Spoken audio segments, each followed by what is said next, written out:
ይኸው ተመልሰን ተገናኝተናል። የቅዳሜ ጨዋታ የእንግዳ ፕሮግራም ሁለተኛውን ክፍል እንሆ።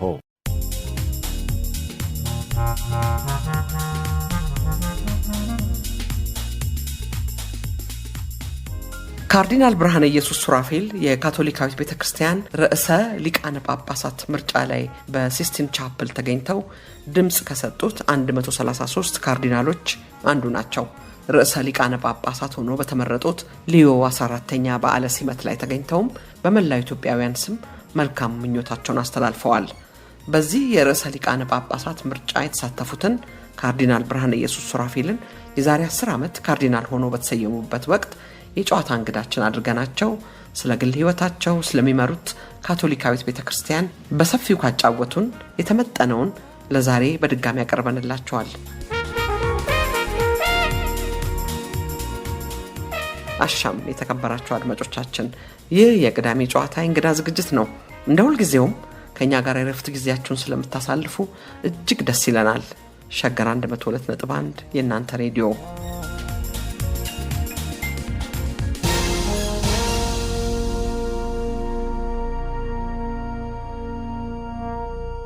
ካርዲናል ብርሃነ ኢየሱስ 67 ነው መሰለኝ የተመለሱት። እርግጥ ነው። እኛ ሀገር ደግሞ በዛ ሰዓት የአብዮት ጊዜ ነው። በጣም ከባድ ጊዜ ነው። ከባድ ጊዜ። አዎ። መጡ። ወደ ነቀምትን ሄዱት። መጀመሪያ የተመደቡት እዛ ነው። በ1968 ደግሞ የዲቁና ማዕረግ ተቀበሉ። እርግጥ ነው። አዎ። ጥሩ ይዘሽዋል። ልክ እንደመጣሁኝ ልክ ነው። የዚህ አብዮት ጊዜ ነበረ። እኔ ተመደብኩት ወደ ለቀምት። እንደውም ለቀምት ከመድረስ አንድ 18-20 ኪሎ ሜትር ኮንቺ የምትባል ቦታ ላይ ነው። እኛ አቡነ ፍቅረ ማርያም ያልኩሽ ጊዜ አባ ፍቅረ ማርያም ነበሩና እዛ ቦታ ከእንትን ነው የገዙት፣ ከራስ መስፍን ባለቤት። ያ አካባቢ መሬቱ የበሳቸው ስም ነበር።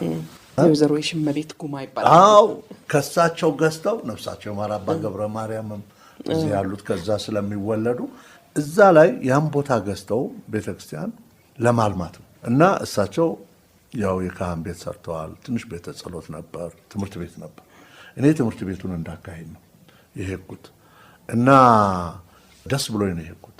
ያን ትምህርት ቤትም በእውነቱ በሚገባ አገልግያለሁ እላለሁ። ለምንድን ነው እዛ የተማሩ ልጆች አሁን እስካሁን እንገናኛለን እና ምንም እንኳን ገጠር ቢሆን የትምህርት ፍቅር ነበራቸው ልጆቹ፣ ለትምህርትም እንዲማሩ ነው። ይሄ እንግዲህ ዓለማዊ ትምህርት እስከ 8ኛ ነው እና እዛ ሳስተምር ልጆቹ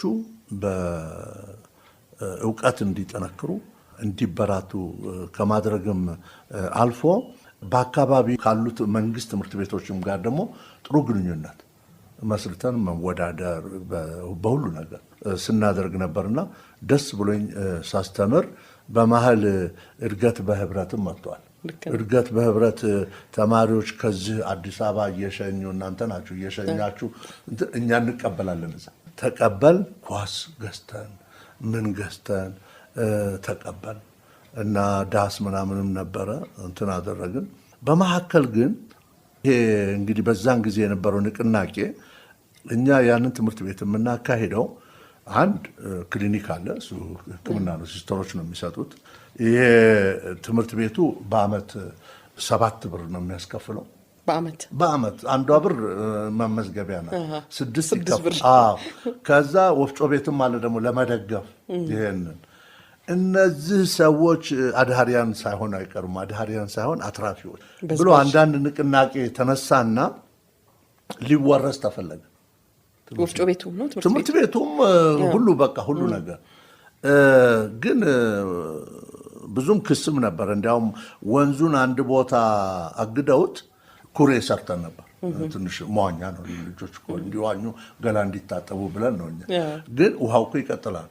እንደዚህ ውሃ ሁሉ አግደው ታች ውሃው እንዳይሄድ ገበሬውም ከሰሰን፣ ሁሉም ከሰሰንና ቆምን፣ ጠበቅን። ደግነቱ እንትን ጠየቅኩኝ፣ ይፈቀድልኝ ለመናገር አልኩ። እዚህ አርብ ገበያ የሚባል አለ እና እዛ በየሳምንቱ ሰው ገበያ ይመጣል እና ገበያ ሲመጣ እህል ይሸጣል፣ ምን ይላል። ከዛ በኋላ ይደክመዋል፣ ትንሽ ጠላ ይጠጣል አልኩ። ጠላ ስንት ነው ዋጋው? ጠላ ከገበሬዎች ጋር ተነጋገርን። ግማሹ 50 ሳንቲም ይላል፣ ግማሹ ብር ይላል። ታዲያ ስንት ነው የሚጠጣው ሰው? አንዳንድ ጊዜ ጥማት ካለው እስከ 3 ሊጠጣ ይችላል። 3 ብር ወይ እንደዚህ። አሁን 6 ብር በዓመት በዛ ነው ወይ የሚባለው? እነዚህ ልጆቻችሁ የሚማሩት ትምህርትን እናንተ ራሳችሁ ታዩለው ምን ደረጃ ላይ እየደረሱ እንደሆነ በማለት ይሄን ሳስረዳ እንትኖቹም ገባቸው ዘማቾቹ እና ዘማቾች በኋላ ወደ ባላባት ወደሚለው ማተኮር ጀመሩ። እኛን ረሱን። ትናንሾቹን ከበርቴዎች ትናንሽ ከበርቴ 6 ብር በዓመት የሚያስከፍለው ተረሳ። ትንሽ የሚያሳዝነኝ እስከ ዛሬም ማዝነው በዛን ጊዜ የነበረው ማህበራዊ ተጽዕኖ በልጆች ላይ በዘማቾች ላይ ክፉ ነበር። እዛ አካባቢያችን እኛ የምናውቃቸው የምናከብራቸው ትልቅ ሰው ነበሩ በእውነቱ እና እሳቸውም ደግሞ ያው ባላባት ይባላል እንጂ ብዙም ነገር የለም። ከሌላውም ብዙም የሚሻሉበት ነገር የለም። እንዲያውም ምርኩዛቸውን ይዘው ነጠላ ደርበው ገበያ ሲወጡ ይታዩ እንደሆነው እንጂ ሀዘን ቦታም ወይም ሰርግ ቦታም ሲሰጥ ለየት ያለ ቦታ ክብር ይሰጣቸዋል እንጂ ሌላ የለም። እኩል ነው ከህዝቡ ጋር ቢታይ ቢነጻጸር። ግን የእሳቸው ልጅም አብሮ ዘምቶ መጥቶ ነበር እና የራሱን አባት ሰላም ለማለት አፈረ። ከባድ ሰዓት ነው እኮ ከባድ ልጅና እኮ አባትን ነው። አባትን ሰላም ካልኩ ከከበርቴውና ከአድሃሪው ከቆርቋዡ ጋር ቆጠራለሁ ወይ ደግሞ እንትኖች ወንድሞች ምን ይላሉ እህቶች ምን ይላሉ የሚለው ጊዜ መሆኑን አገናዝባለሁ። ክፉ ጊዜ መሆኑን ያ ጊዜ ግን እግዚአብሔር ይመስገን እኔ እዛው ትምህርት ቤቱን እንትን አስተምራለሁ ከልጆች ጋር ልዩ ልዩ ስፖርቶች የእግር ኳስ ይሁን መዋኛ ይሁን ምን ሁሉ እንዲያውም በአካባቢው ትምህርት ቤቶች ውድድር ተደርጎ አስታውሳለሁ። ያን ጊዜ የለቀምት የበላይ ኃላፊ አቶ አብዩ ገለታ ይባሉ ነበር። እንዲያውም እዚህ ዩኒቨርሲቲ ያስተምሩ ነበረ። እዛ ግን ተመድበው መጥተው ነበር። እሳቸው መጥተው ሽልማት ሰጥተዋል ለእኛ ሴቶች ልጆች ደግሞ በዋናም ይሁን በምንም ጎብዘው ሲታዩ እኛ ኖሮን አይደለም ግን ከሌሎቹ በቮሊቦል በምን ልንሸነፍ እንችላለን፣ ግን በሩጫ በዚህ በሌላው ነገር ሁሉ እንረታ ነበር በዛ ደረጃ እና ለቀምት ራቅ ቢልም እዛ ገጠሩም ውስጥ ያንን መስራት አትክልት መስራት ልጆቹም ከአትክልቱ እንዲበሉ አሁን ለምሳሌ ከመዋኛው በታች የጎመን የምን አትክልት ነበር ለነሱ ነው። ካሮት ምን ሁሉ ለነሱ ነው።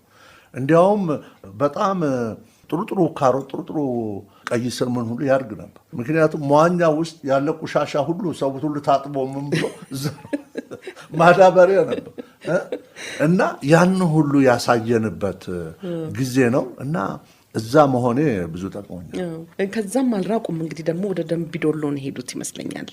አዎ በ69 ለሐዋርያዊ አገልግሎት ነው ይሄኛው። ከትምህርት ቤት ወደ ቤተክርስቲያን መምራት ይመስለኛል።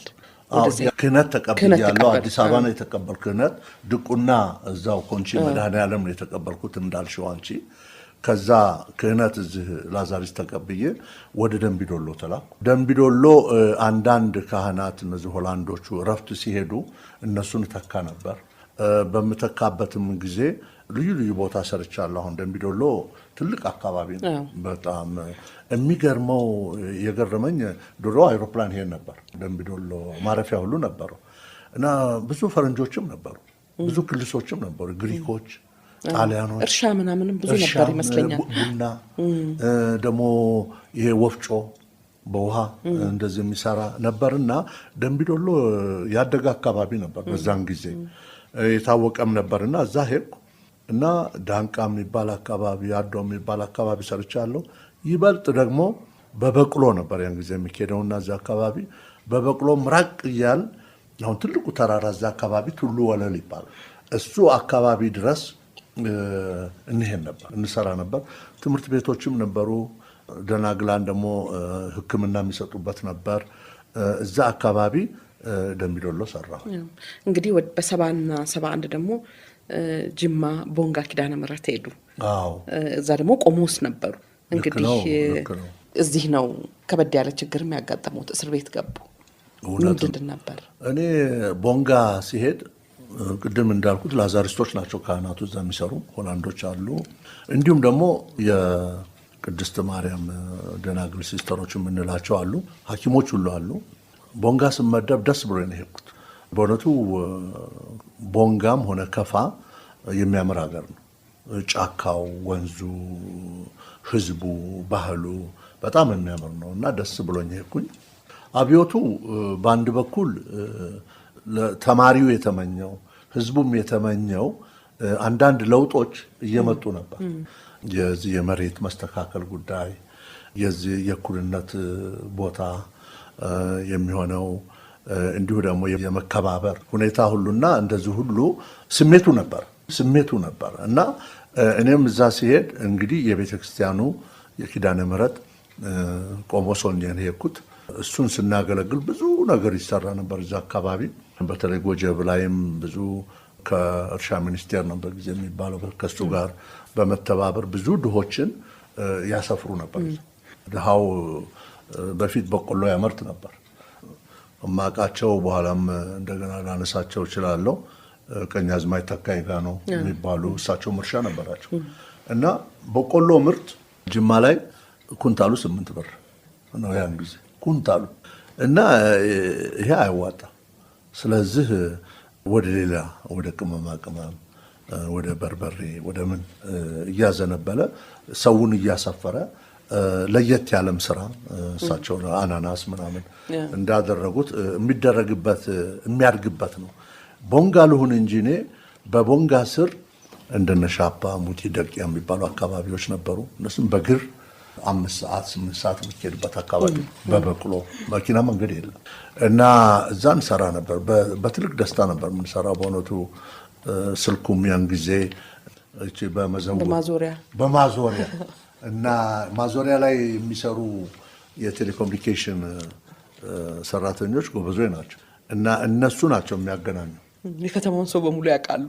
ወሬውንም ስንቱን ያውቁታል፣ ነገሩን ሁሉ ያውቁታል እና እነሱን በደንብ እጅ ማንሳት ያስፈልጋል።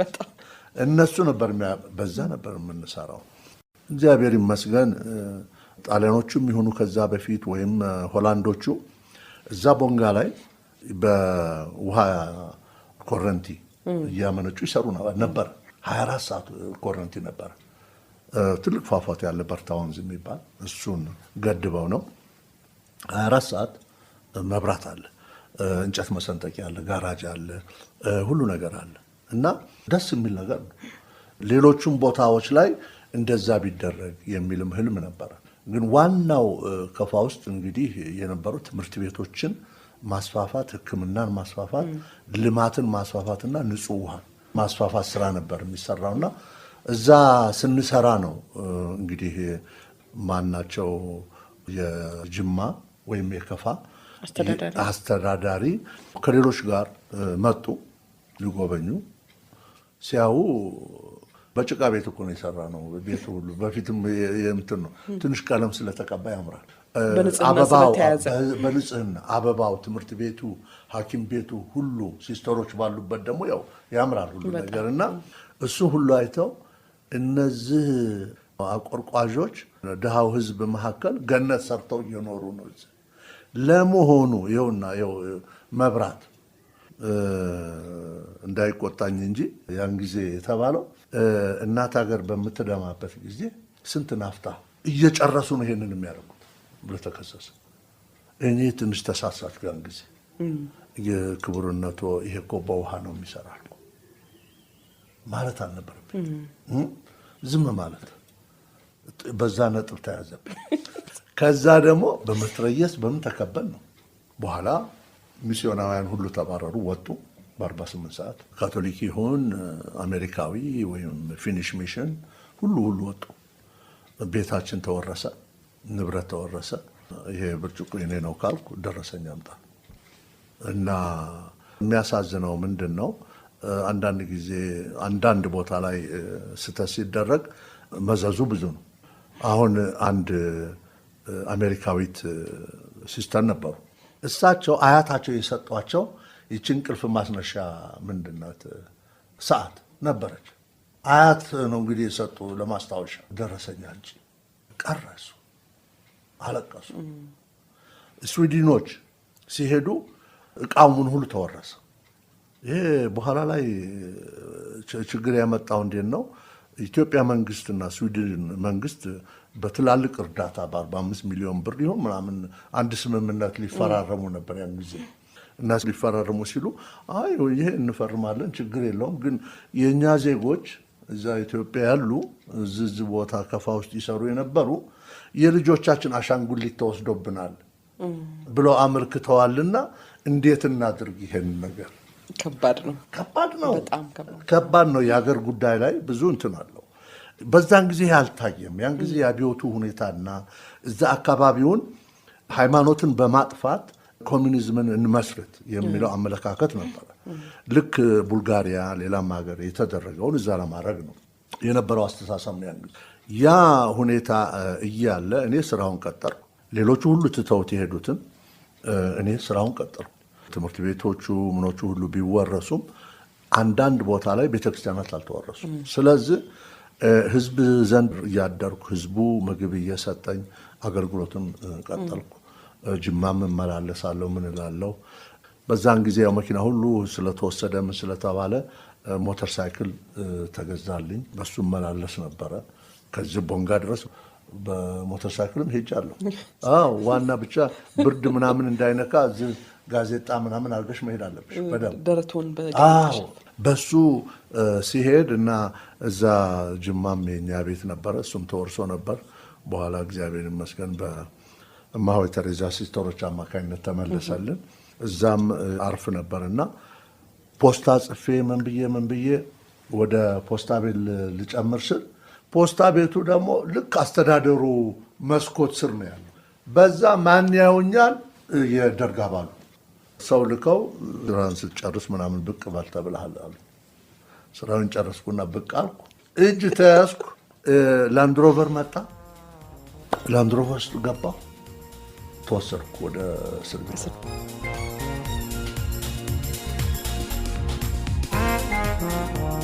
ሬዲዮ ጣቢያው ሸገር 102.1 ዝግጅታችን የቅዳሜ ጨዋታ የእንግዳ ዝግጅት ነው። የዛሬ እንግዳችን ካርዲናል ብርሃነ ኢየሱስ ሱራፌል የካቶሊካዊት ቤተክርስቲያን ርዕሰ ሊቃነ ጳጳስ ምርጫ ላይ በሲስቲን ቻፕል ተገኝተው ድምፅ ከሰጡት 133 ካርዲናሎች አንዱ ናቸው። ከኛ ጋር ስለሆናችሁ ከልብ እናመሰግናለን። ሸገር 102.1 የእናንተ ሬዲዮ።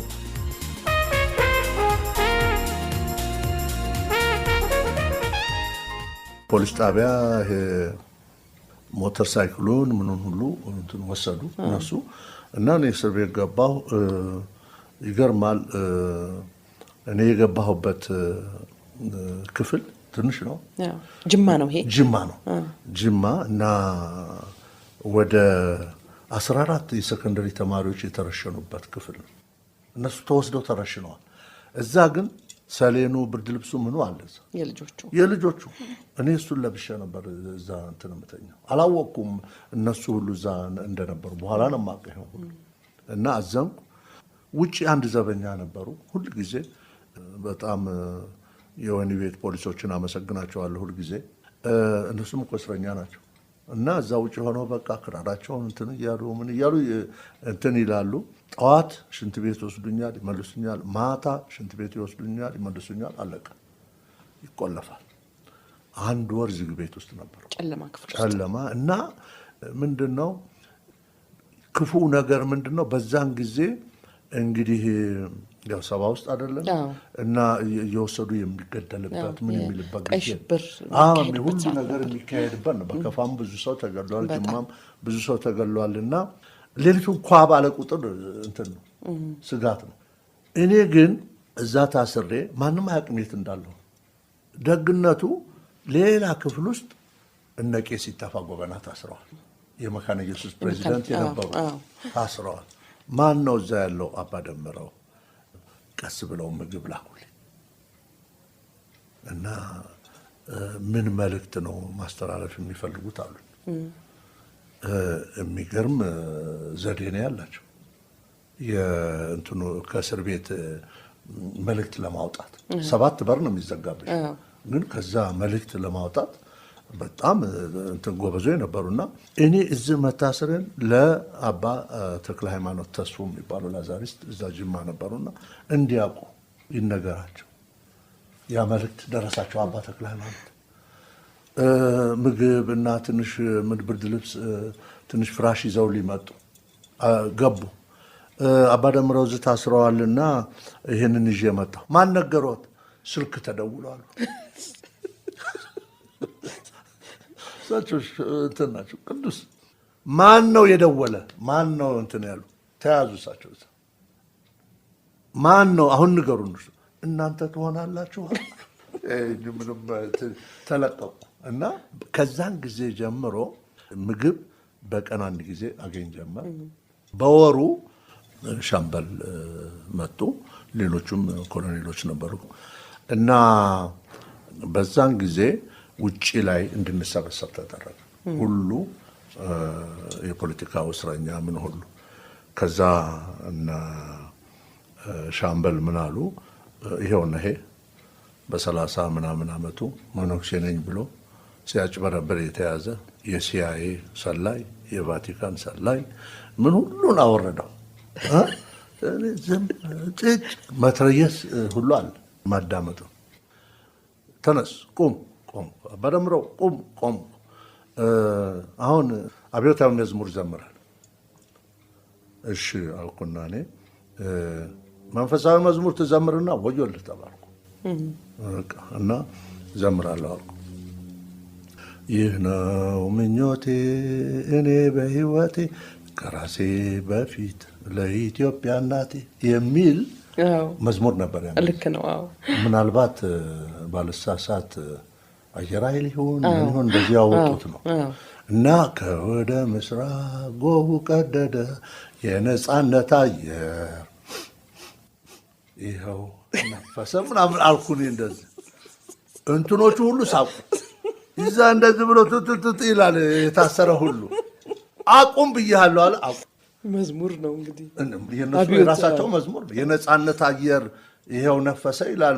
ምን ነጻነት አየር አለ በመትረየስ በምን ተከበሽ?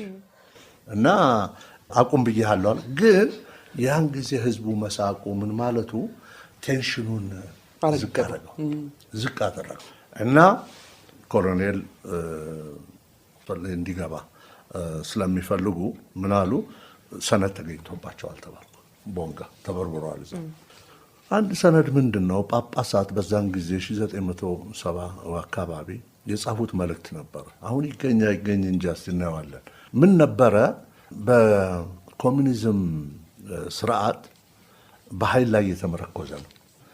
በኃይልና በግዴታ ሳይሆን ብዙን ነገር ማካሄድና መለወጥ የሚቻለው በፍቅር ነው የሚል መልእክት እኔ አንብቤዋለሁ ቤተክርስቲያን ውስጥ። እሱ ዶክመንት ተይዟል ምናምን አለው እና እንደነ ቄስ ሲተፋ እንግዲህ ይሄ ቶርች ልገባ ነው ብዬ ሰግቼ ነበረ። እሱን እንኳን አቁማ ግርፊያ እንዴ በጣም እሳቸው እኮ ብዙ ነው የተሰቃዩ እና ይቆይ ያለ ግን ምንድነው የማርክሲዝም ሌኒኒዝም መጽሐፍ እንዲገባለት መጽሐፍ ቅዱስ ትክክል ነው። በዛን ጊዜ ሞክረናል። በላቲንም በምንም በፈረንሳይም በምንም ለማስገባት ተከልክሏል። ግን ማርክሲዝም ሌኒኒዝም እንዲማር ከሌሎች እንዲደባለቅ ተባልኩ። በቃ ተፈታው ከዝግ ቤት። በጣም እስረኛ ሁሉ ደስ አለ። በጣም የተደሰተው እኔ ትልቅ ደስታ ያየሁት ያን ጊዜ ነው። እና ቀጥታውኑ 9 ቁጥር የምትባል ክፍል አለች። በሃይማኖት የታሰሩ ሰዎች ያሉበት ነው። እዛ ነው የገባሁት። እዛ ተቀበሉኝ። እዛ ፕሮግራም አውጥተን በፕሮግራም እንኖር ነበር። ሌሊት ነው ያው በር ላይ ሰው አድርገን ጸሎት የምናደርገው። ቀን እንሰራ ነበር። በሃይማኖት የታሰሩ ኦርቶዶክሳውያን ይሁኑ ፕሮቴስታንት፣ እኔ ሙስሊሞች የታሰሩ ነበርንና እኛ ምን እናደርግ ነበር? በተለይ ሰውነት መንቀሳቀስ አለበት እስር ቤት። ስለዚህ ውጪ ለመውጣት እንጠይቅ ነበር። ወይ አትክልት ለመስራት ለመቆፈር፣ ወይ ደግሞ የእናት ሀገር ጥሪ ምንድነው ይሄ ኩንታል ለመሸከምና መኪና ለመጫን ለማራገብ። አንደኛ በእግር መሄድ አለ፣ ሁለተኛ መመለስ አለ። እሱ እናደርግ ነበር። ድርቆሹን ደግሞ እያደረቅን እንሸጥ ነበር። እንግዲህ እንጀራው ያው ቦንዳ ነው የሚሉት፣ ወጡ ደግሞ ማራቶን ነው። እዛ እንጀራ ላይ ወጡ ሲደረግ የት እንደሄደም አይታወቅም። ማራቶን ነው የሚባል። እኛ ግን እንጀራውን እናደርቅና እንሸጠው ነበር ውጪ። በፖሊሶች አማካኝነት። ሴቶች ይሄንን ሰርተው አረቄ ምን ይሰሩበታል። በዛ ባገኘነው ገንዘብ ብዙ ሰው እንረዳ ነበር። በተለይ የሚመጣው እኮ ደብዳቤ የሚያሳዝን ነው። ባለቤት ታሰረ ማለት ሚስት ልጆች ተጎዱ ማለት ነው። ገቢ የለም እና ቁም ሳጥኑን ሸጠሽ እንደዚህ አድርገሽ ምን ብለሽ ነው እንግዲህ መልእክት እና እኛ ገንዘብ ከዛ እንሰጥ ነበር። ተፈተው ለሚወጡም እንሰጥ ነበር። ሻምበል ተሰማ መጡ አንድ ጊዜ እና ወደ 1800 ብር ሰጠናቸው ለመሰረተ ትምህርት። ይሄን ከየት አገኙት? እነዚህ ከሲአይኤ ሳይሆን አይቀርም ምናምን ተባልን እንጂ ሌሎቹ ግን አዛዡ ምኑ ያውቁ ነበር ከየት እንደምናገኘው። እና እናንተ እጃችሁን ሰርግታችሁ ወደ ሰማይ ከሰማይ የምትጠብቁ ናቸው እንጂ ይህንን ከየት ታገኛላችሁ የሚሉ አመለካከት ነበር። ግን በሃይማኖት የታሰርን ሰዎች ይህንንም ከማድረግ አልፎ የማስታረቅ ስራ እናደርግ። ቅድም የነገርኩሽ አሁን ጎጀብ ላይ የነበረው የኛ እርሻ አንድ ኢትዮጵያዊ ስራ አስኪያጅ ተደርጎ ይሰሩ ነበር እና እኔም ባለፍኩ ቁጥር በጥሩ አይን አይመለከቱኝም ነበር። በኋላ ግን ከደርግ አባሉ ጋር ስላልተስማሙ ራሳቸው ታስረው መጡ። ሲመጡ እኛ ተቀበልናቸው። ሌላ ደግሞ የወረዳ ኃላፊ የነበረ ደግሞ እሱ ደግሞ ታስሮ ሲመጣ እዚህ ውስጥ እሱ ያሰረው ሰው ስላለ እነሱ ይጣላሉ። እነሱን ማስታረቅ ምን ሁሉ ነገር እንሰራ ነበር እዛ ወህኒ ቤት ውስጥ እና እኔ ወደ 7 ወር ነው የቆየሁት። ከዛ በኋላ ካርዲናል ጳውሎስ መጥተው ጠይቀውኛል። ሊያውን አልቻልነው፣ ግን በአጥር ስር አትክልት እየቆፈርን እነሱ በዛ ወገን ፊታቸው ወደዛ አድርገው ያወራሉ፣ እኛ ወደዛ እየሰራን እናወራለን፣ እንጠያየቃለን። የወህኒ ቤቶች ፖሊሶች ስለሚረዱን ማለት ነው። እንደዚሁም ዘመዶቼ አክስቶቼ ምንድነው ድሬዳዋ እህቴ ሙቢቱ ከዚህ በብዛት ይመጡ ነበርና ሰውየው ላይ ብዙ ልመና ስላደረጉ በ7ኛ ወር ልፈታቻል። ይሄ ሰውዬ አእምሮውም ቢታጠብ ምንም ቢልም ማርክሲዝም ሌኒኒዝም አይገባውም። እኛ እናስተምረዋለን፣ ዘመዱ እኛ እንዲገባው እናደርጋለን። አንተ ብቻ ልቀቅልን ነው። እንደምንም ብዬ ቀይ ሽብር ይፋፋል ወደ ጅማ ወደ ቦንጋ አካባቢ ከተገኘው ፈርሜ ምንድነው ግቤን ተሻገሬ ወደ አዲስ አበባ ወደ ቫቲካን ደግሞ ልውሰዶትና የዓለም ካቶሊክ ቤተክርስቲያን መንበር ቫቲካን ራሱን የቻለ ትልቅ አስተዳደር ነው፣ መንግስት ነው። የቫቲካን እጁ ረጅምና ጥልቅ ነው ይባላል። ይሄ እንዲሆን የረዳው ምን ይመስሎታል? የሌሎች የክርስትና እምነት ሃይማኖቶች በብዙ መንገድ እየተከፋፈሉ መጥተዋል።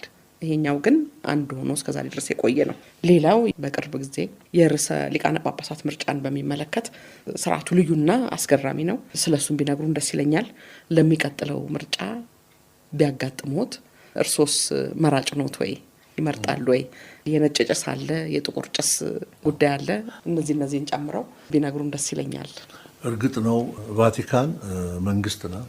አንድ ጋሻ መሬትም ብትሆን እዛ ውስጥ የሚኖሩ ምናልባት ከርዕሰ ሊቃነ ጳጳስ ጋር ሆነው 1000 ሰዎችም አይሞሉም፣ 1000 እና ጥቂት ነው። በውጭ ግን ያለው ካቶሊክ ወደ 1.2 ቢሊዮን ህዝብ አለ እና እንዲያውም ርዕሰ ሊቃነ ጳጳሳት ይሄ ይጋጭባቸዋል። እሳቸው ሃይማኖታዊ መሪ ሆነው ሄደው ድሃውን ስመው ምን ብለው ሊኖሩ ይፈልጋሉ። በአንድ በኩል ደግሞ ጸጥታ ኃይሉ ምን መጥተው ወደዚህ መሄድ አይችሉም ወደዚህ ምናምን ይላል። ወይ የመንግስት ባለስልጣን መጥቶ ሲቀበሉ አቀባበሉ ምን ሁሉ ልዩ ነው። ፕሮቶኮሉ ምን ሁሉ አለ። ይሄ ይጋጭባቸዋል። ግን በአንድ በኩል ደግሞ እሱ መሆኑ ጠቅሟል ማለት ነው።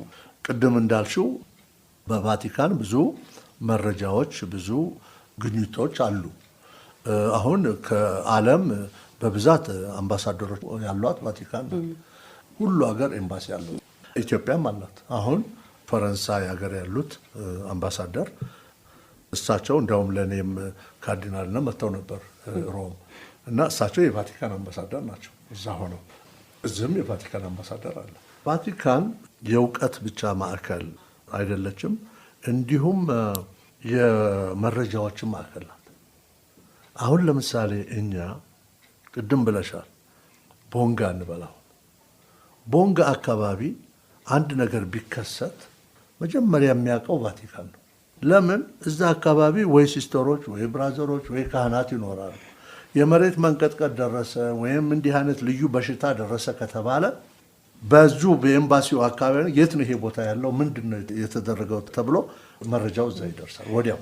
ይሄ ትልቅ ነገር ነው። እንዲሁም ደግሞ አሁን ኮንጎ በጣም ሀብታም ሀገር ነው። እንደው እግዚአብሔር እስካሁን ድረስ ጸጋ በረከቱን አልሰጣቸውም። ሁልጊዜ ጦርነት አለ። ከነጻነታቸው ጊዜ ጀምሮ የተባበሩ መንግስታት ሁልጊዜ ኮዛሉ አሁንም አለው። የኛም ዘምተን ነበር ኮንጎ።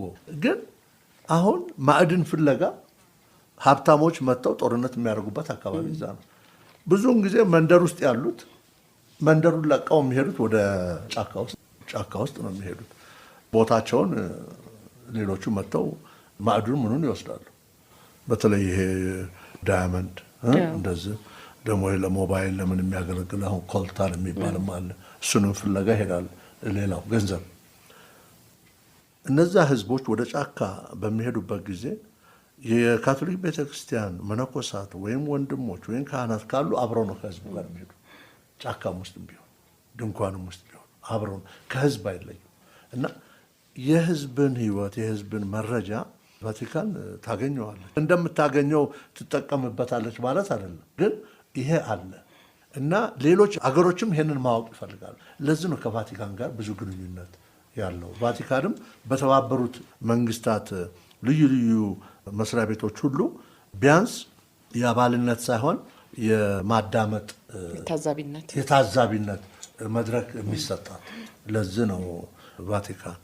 እና ወደፊት እንግዲህ ቅድም እንዳልሽው ርዕሰ ሊቃነ ጳጳሳት አልፈው ሌላ ቢመረጥ ምርጫ ስነ ስርዓት አለው። የሲስታይን ቻፔል የሚባል አለ። እዛ ውስጥ ይገባል፣ በር ይዘጋል። ከዛ በኋላ ያው ጸሎት ምን ተደርጎ ነው ምርጫ የሚደረገው። ምርጫ ሲደረግ የተመረጠበት ወረቀት ይቃጠላል። ካልተሳካ ጭሱ ጥቁር እንዲሆን ይደረጋል። የሚዲያ ሰዎች እሱን ነው የሚያዩት በሩቁ። ነጭ ሲሆን ደግሞ ተመርጧል ማለት ነው። ተመርጧል እንዴ! በአሁኑ ዘመን እንዴት ይደረጋል ይሄ የሚል ነገር አለ። በቫቲካን ጥንትና ዘመናዊ የሚል ነገር ብዙ ጊዜ አይለያይም። ጥንት የተባለው በአንድ በኩል ዘመናዊ ነው።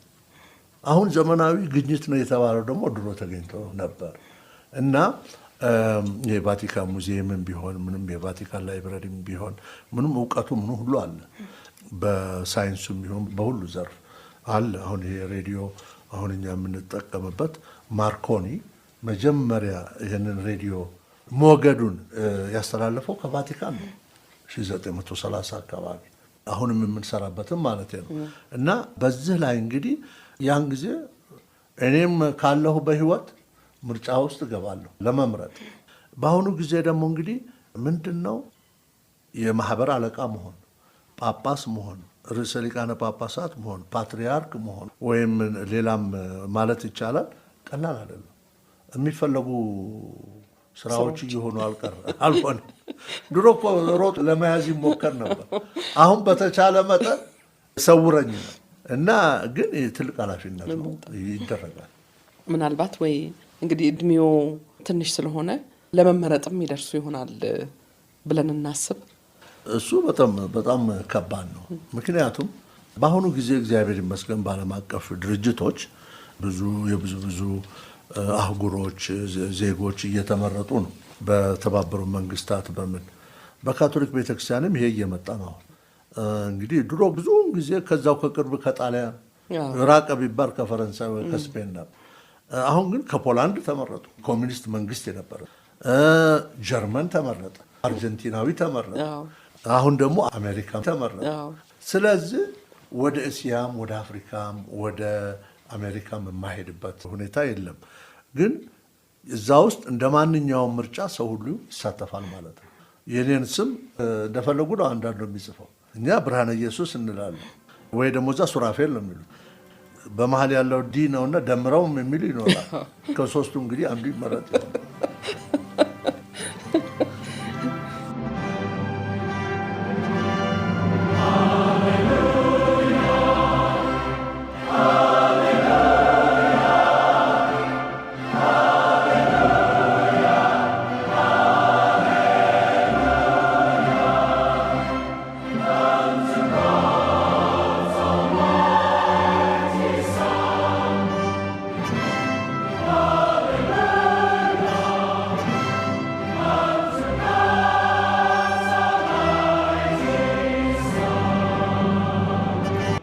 አንዳንድ ነገር ደግሞ እንዲሁ አጠቃላይ ነገሮች ጠይቆት ወደ መደምደሚያው ከመሄዳችን በፊት ብዬ ነው። አንደኛው የአንድ መደበኛ ቀን ስራው እና ውሎ ምን መሳይ ነው? ከጧት አንስቶ እስከ ማታ ድረስ ባሁኑ ነው። ባሁኑ ያው እንግዲህ ጠዋት እግዚአብሔር ይመስገን እነሳለሁ። ወደ 11 ሰዓት እንደዚህ እነሳለሁ። የራሴን የግል ጸሎት አደርጋለሁ። ሌላ ቦታ ለቅዳሴ ወይ ለሌላ ጉዳይ የሚሄድ ከሆነ እዛ ሄጄ ቀድሼ እመለሳለሁ። አለበለዚያ እዚሁ ቀድሳለሁ። የራሴን ቤተ ጸሎት። አሁን የሚኖሩት እዚሁ ካቴድራል ውስጥ ነው የምኖረው። ከሌሎች ካህናት ጋር ሆኜ ነው የምኖረው። እዚሁ ቁምስናውን የሚያስተዳድሩ ካህናት፣ ትምህርት ቤቱን የሚመሩ ካህናት፣ አስተዳደር ውስጥ የሚሰሩ ካህናት ወይም ደግሞ የታመሙ ካህናት፣ እንግድነት የሚመጡም ካህናት እንደዚህ አሉና ከነሱ ጋር ነው። በማህበር ነው የምንኖረው፣ በማህበር ነው የምንመገበው፣ በማህበር ነው ሁሉን ነገር የምንሰራው። ስለዚህ በግሌ ያንን ጸሎት ካረኩ በኋላ ቁርስ አለ። ከቁርስ በኋላ ወደ ቢሮ ነው የምገባው። ቢሮ ገብቼ ምን ስራዎች እንዳሉ በቢሮ ደረጃ እንግዲህ አንድ ትልቁ መስሪያ ቤታችን የኢትዮጵያ ካቶሊክ ጽሕፈት ቤት ነው፣ ጠቅላይ ጽሕፈት ቤት ነው። በሱ ስር እንግዲህ አንድ 12 ጽሕፈት ቤቶች አሉ ከሱ ጋር የሚገናኙ በልማት ዘርፍ ይሁን በሐዋርያዊ ስራ ይሁን በወንጌል ስብከት በኩል ይሁን በአሉት የምስራቅ አፍሪካ ግንኙነቶች ይሁን በዓለም አቀፍ ግንኙነቶች ይሁን ከሱ ጋር ካሉት የስራ ኃላፊዎች ጋር እነጋገራለሁ። እንዲሁ ደግሞ የአዲስ አበባ ሀገረ ስብከት የሚባል አለ። የእሱም ጳጳስ ስለሆንኩኝ የሱ ጽሕፈት ቤት ደግሞ ቅዱስ ሚካኤል የምንለው ወደ ካሚቼ በታች እዛ አለ ቅዱስ ሚካኤል ቤተክርስቲያንና እዛ ነው ጽሕፈት ቤቱ። እዛም ደግሞ እንደዚህ ዋና ጸሐፊ አለ። ከእነሱም ጋር እገናኛለሁ። እነሱ ደግሞ ቅርንጫፍ ጽሕፈት ቤት አላቸው። ለምሳሌ ባህር ዳር ላይ ያላቸው፣ ደሴ ላይ፣ አፋር እንደዚሁም እዚሁ ሸዋ ውስጥም አሉና ከእነሱ ጋር እገናኝና በነዛ ስራዎች ላይ እኔን የሚመለከቱ ነገሮች ላይ ያሉትን ስራዎች እሰራለሁ። አንዳንድ ደብዳቤዎች እኔው ራሴ መጻፍ ያለብኝ ካሉ እኔ እጽፋለሁ። ይቀጥታም እንደዚሁ በኢሜይልም በምንም የምንመላለሳቸው ካሉ እኔው ራሴ እሰራዋለሁ። እግዚአብሔር ይመስገን እኔ ገና ሰከንደሪ እያለሁ ነው ታይፕራይተር የተማርኩ። ስለዚህ ታይፕ ሳደርግ በምንድን ነው በአግኝቶ ማጣት አይደለም። ይሄ የታለች ተብሎ ባባሮ ገዳይ ሳይሆን ሳላይ ነው የምመጣው እና ፍጥነት አለ እና ታይፕ መማሩ ይጠቅማል በጣም። እና እሱን እሰራለሁ። ከዛ በኋላ የምሳ ሰዓት ይደርሳል። ምሳ በላና ከምሳ በኋላ ማረፍ አለብኝ ሁሉ ጊዜ እና እረፍት አደርጋለሁ። ቢያንስ ከግማሽ እስከ 45 ደቂቃ እንደዚህ እረፍት አደርጋለሁ። ባልተኛ እንኳን አልጋ ላይ ተጋድሞ ማንበብ ወይ ማረፍ ይጠይቃል። አንደኛ የጤንነት ሁኔታ፣ ሁለተኛ ደግሞ አእምሮን ማሳረፍ ትልቅ ነገር ነው። ከዛ እንደገና ከሰዓት በኋላ ወደ 9 ተኩል እንደዚህ ስራ ገባለሁ።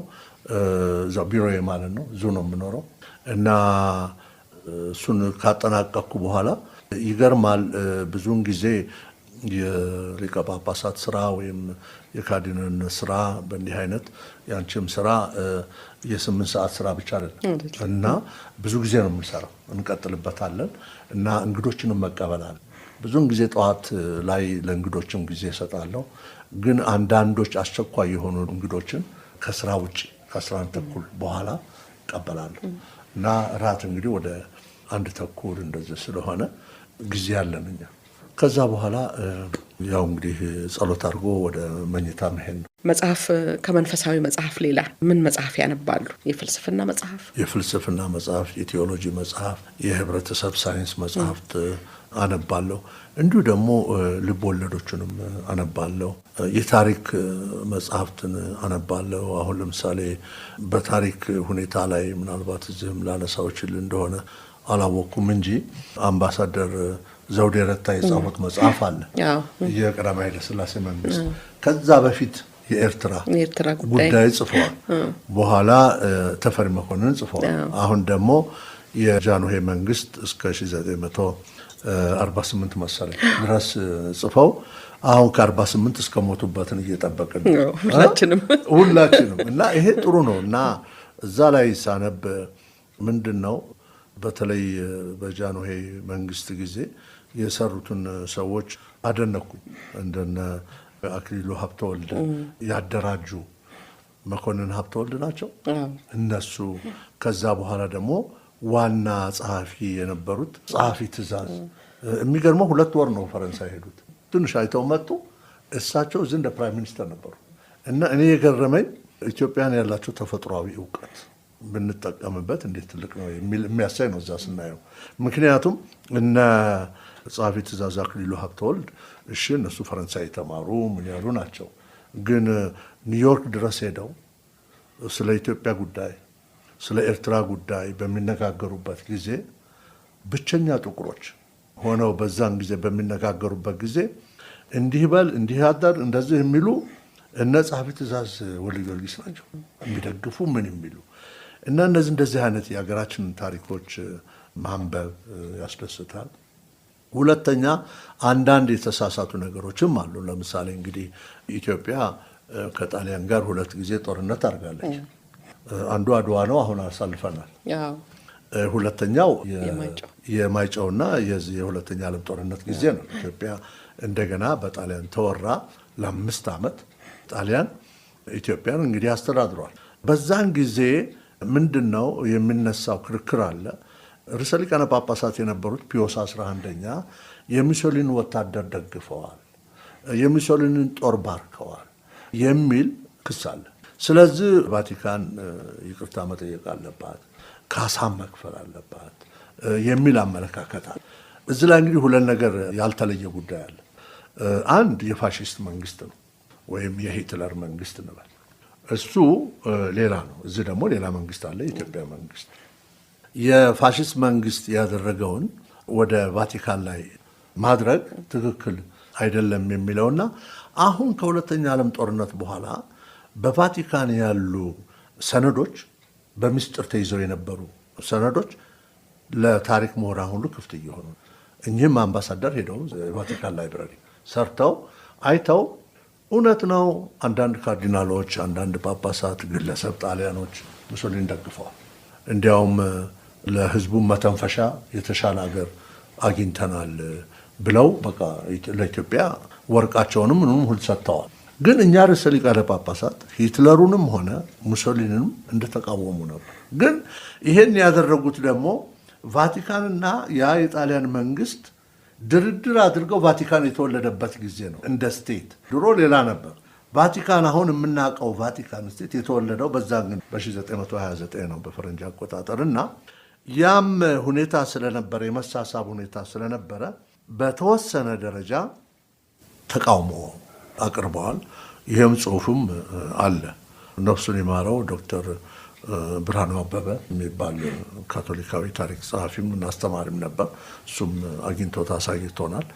እና አሁን ይሄም ነገር እየወጣ ነው። አንዳንዶቹ ካቶሊክ ቤተክርስቲያን ወይም ቫቲካን ኢትዮጵያን በድላለች በሚሉበት ጊዜ ብዙ መለያየት የሚያስፈልጉ ነገሮች አሉ። ግልጽ ማድረግ ያስፈልጋል።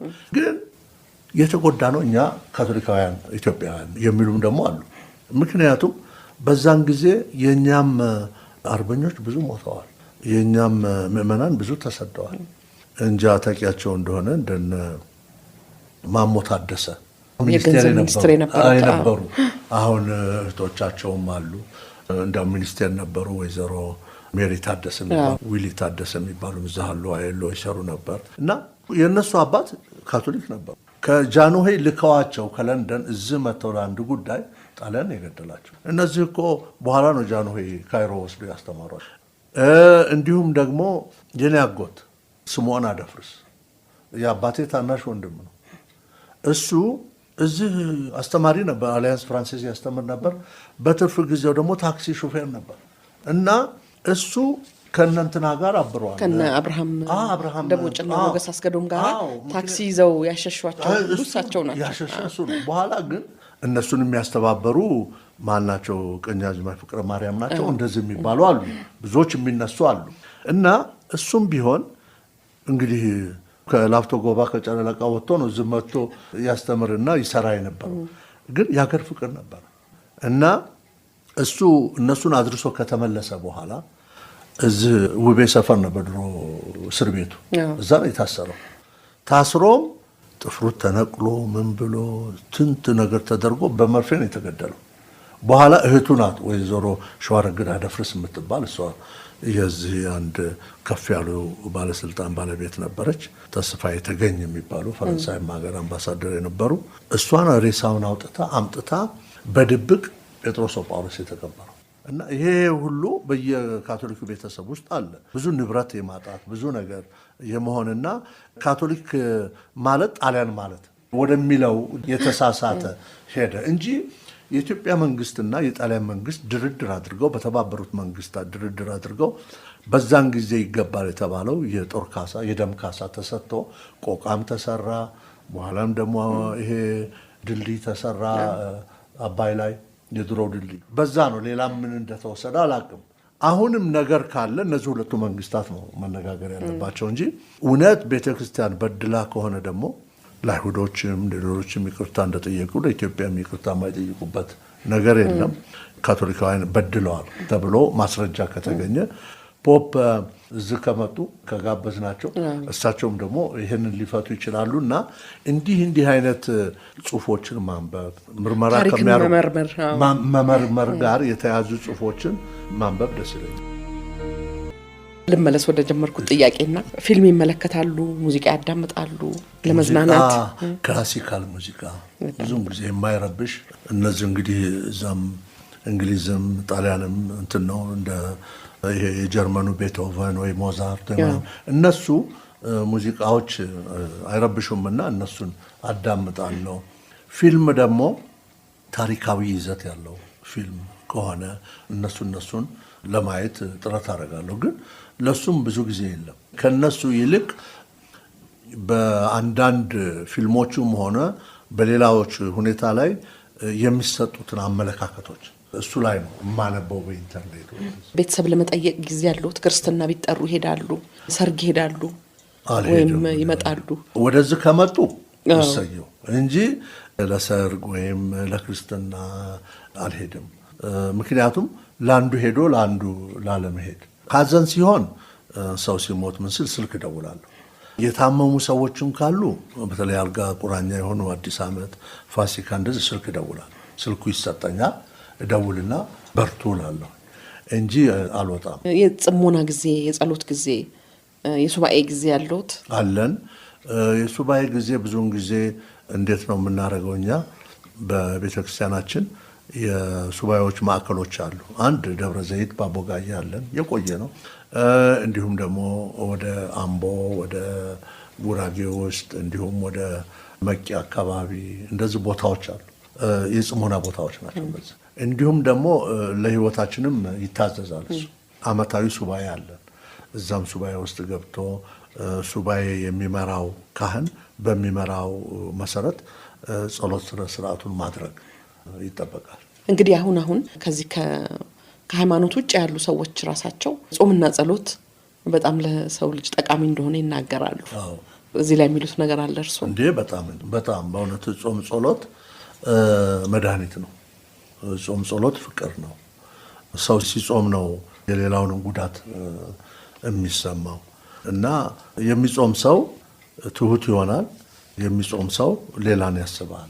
እና በዚህ በጾም ላይ እንግዲህ ዋናው ነገር የሰውን የእግዚአብሔርን ታላቅነት የፈጣሪን ታላቅነት የምንረዳበትና የወንድማችንን የእህታችንን ሁኔታም ደግሞ የምንገነዘብበት ከራስ ውጭ ማለት ነው። ምክንያቱም በጾም ጸሎት ደግሞ ንስሐ ክፉ ኃጢአት የተሰራውን እግዚአብሔር ይቅር እንዲል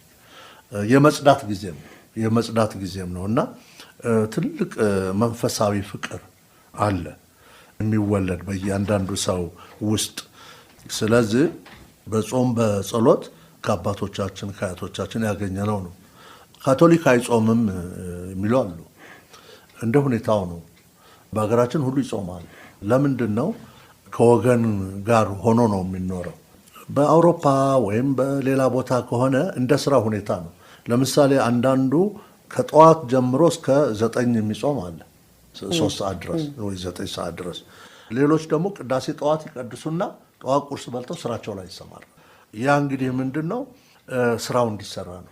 ተማሪም ቢሆን በባዶ ሆድ ይከብዳል። ብዙ ጊዜ ጸሎቱን ምኑን ቀደም አድርጎ ቢጾም ጥሩ ነው። ያው የጾም ምግብ እኮ ነው፣ ግን ምግብ ለሰው ልጅ አስፈላጊ ነው።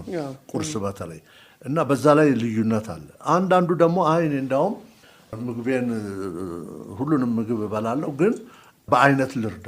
ይሄ ለንተን ካምፔን የሚባል አለ በአውሮፓ።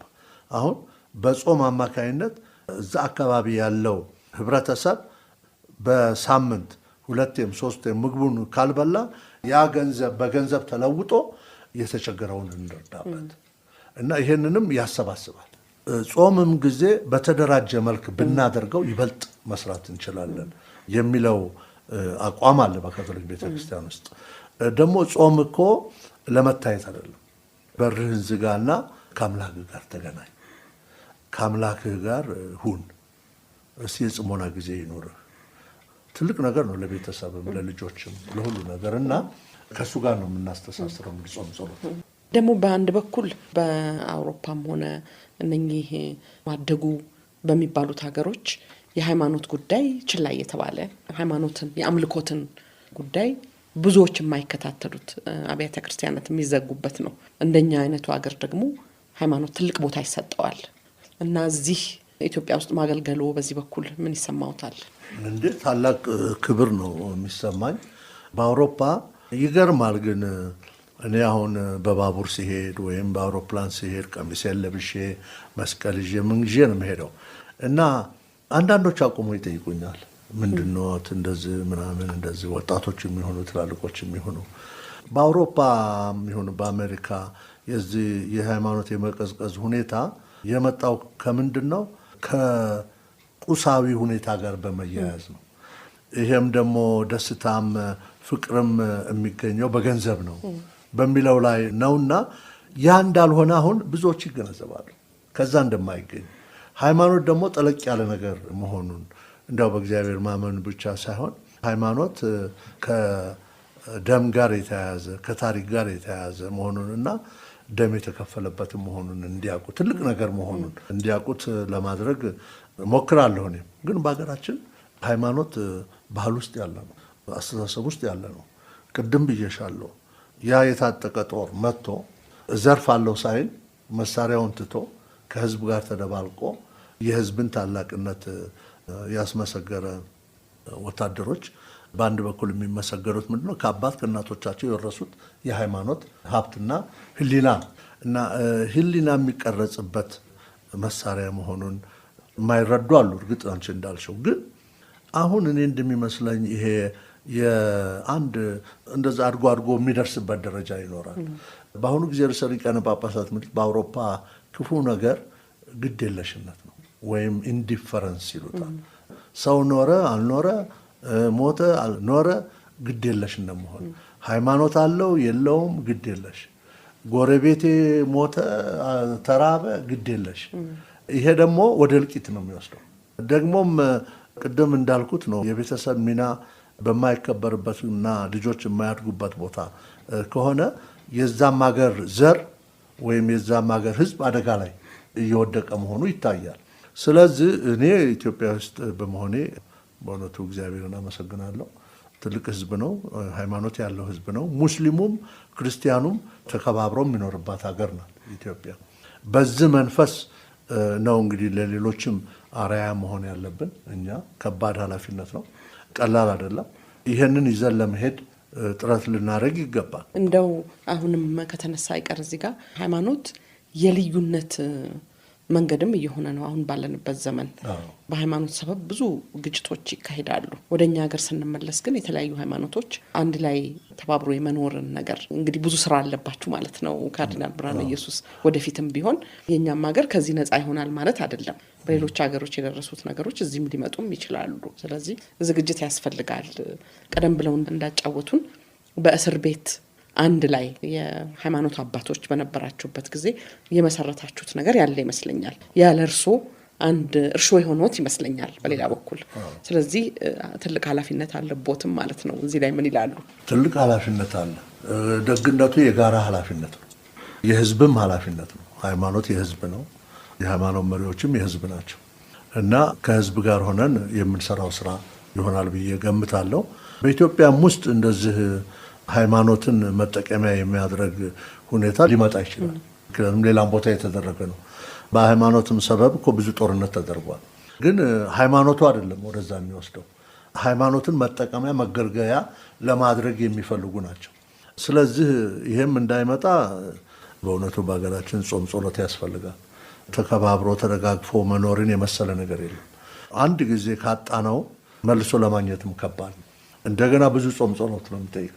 አባቶቻችን እንደገና ወደ ዱር ገደሉ መግባት አለባቸው ያንን እንዲመለስና ስለዚህ ይሄ እውነት ነው፣ ትልቅ ኃላፊነት ነው። ለኢትዮጵያ ብቻ አይደለም፣ በምስራቅ አፍሪካም ማለት በአፍሪካ ቀንድ አሁን ከሶማሊያ ጋር ከጅቡቲ ጋር እንዲሁም ከኤርትራ፣ ከሱዳን፣ ከደቡብ ሱዳን፣ ከኬንያ ጋር ጥሩ ግንኙነት ሊኖረን ይገባል። ደግሞም ይሄ የሚለያዩን ነገሮች ላይ ሳይሆን ማትኮር ያለብን አንድ የሚያቀራርቡን ጉዳዮች ላይ ብንሰራ የበለጠ መቀራረብ ይኖራል ብዬ ገምታለሁ። ለዚህም አሁንም ቢሆን ምናልባት ትምህርት ጥሩ እድል ይሰጠናል ብዬ ገምታለሁ።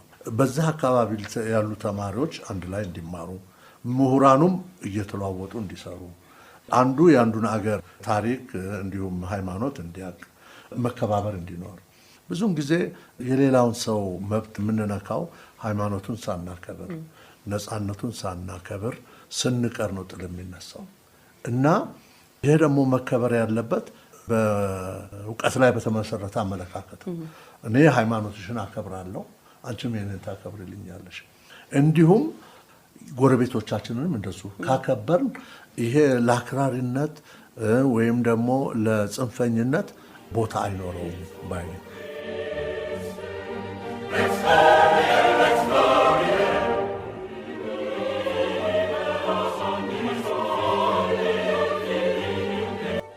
ካርዲናል ብርሃነ ኢየሱስ አባቶ ወደ ክህነት አገልግሎት ለመግባት ሲነሱ ሲነግሯቸው አንድ ያሉት ነገር አለ። ይሄ ጥንካሬ ይፈልጋል፣ ብዙ ፈተና አለበት ብለው ነግረውት ነበር። እርስዎ ዛሬ ያንን የአባቶን ምክር እርግጠኛ ነኝ ብዙ ፈተና ብዙ መከራ አልፈዋል። ዛሬ እዚህ በመድረሶ ምን ይሰማዎታል? እዚህ በመድረሴ እግዚአብሔርን የማመሰግነው የደረስኩትም ያው እንግዲህ በአያቶቼ በቤተሰቦቼ ጸሎት ነው። ሰው ይሄንን ሆናለሁ ብሎ አልሞ በተለይ በመንፈሳዊ ሕይወት በመንኩስና ሕይወት አይጀምረውም። ብዙ ፈተና አለው እንዳልሽው። እንዲሁም ደግሞ ከፈተናው የሚበልጥ ደግሞ ሆኖ መገኘትንም ይጠይቃል። መሆኑን ብቻ ሳይሆን መነኩሴ መሆን ብቻ ሳይሆን የመነኩሴን ሕይወት መኖር ለሌላ አርአያ መሆን ይጠይቃል። ይህንንም በእግዚአብሔር ጸጋ ነው እንጂ በእኔ ኃይል አይደለም።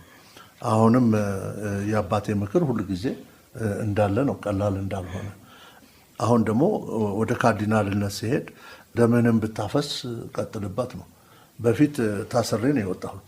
ታስሬ ስወጣ አንዳንድ የኔ ማህበር አባላት ለምን ታስረው ወጡ አሉ፣ አኮረፉ። ለምን ሰማዕታት ሆንም ነበር እና ሂዱና ሞክሩ አልኳቸው። ያን ጊዜ እንዲህ ቀላል አይደለም እና አሁን ደግሞ ያም አይነት ጥያቄ ያለበት ጊዜ ነው የምንሰማው። ቀላል አይደለም በየጊዜው በየቦታው ያለውና ለዚህም የሁሉም ጸሎት ያስፈልገኛል፣ የሁሉም ምክር ያስፈልገኛል። አሁንም ደግሜ የምለው ጸሎት እንዲያደርጉልኝ ናቸው ምዕመናን በሙሉ። እኔ እግዚአብሔርን የማመሰግነው በዚች ሀገር ላይ መወለዴ ነው፣ በዚች ሀገር ላይ መኖሬ ነው እና ሀገሬን እወዳታለሁ፣ ህዝቡንም እወደዋለሁ፣ ሁሉንም ሳናዳላ። ይበልጥ ግን እንድንሰራ ይበልጥ እንድንሆን የሁሉ ጸሎት ያስፈልገኛል ለማለት እወዳለሁ እና እንግዲህ አሁን ብዙም ጥያቄዎች አቅርበሻል። ላመሰግንሽና እንዲሁም ላደንቅሽ እወዳለሁ። የሚዲያ ሰዎች የሚከበሩ ናቸው። ትልቅ ስራ ነው፣ ኃላፊነትም ትልቅም ኃላፊነት ነው እና እውነትን ማስተላለፍ ቀላል አይደለም። እውነት ነው ደግሞ ብዙውን ጊዜ ወንጌሉም እንደሚለው መጽሐፉም እንደምን ነፃ የሚያወጣ እውነት ነው።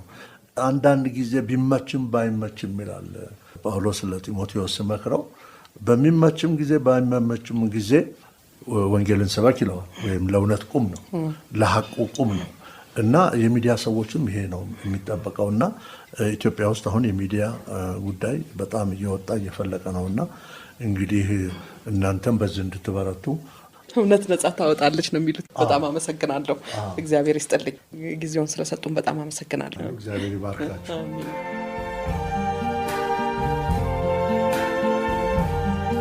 I see trees of green,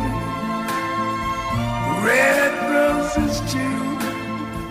I see them bloom for me and you.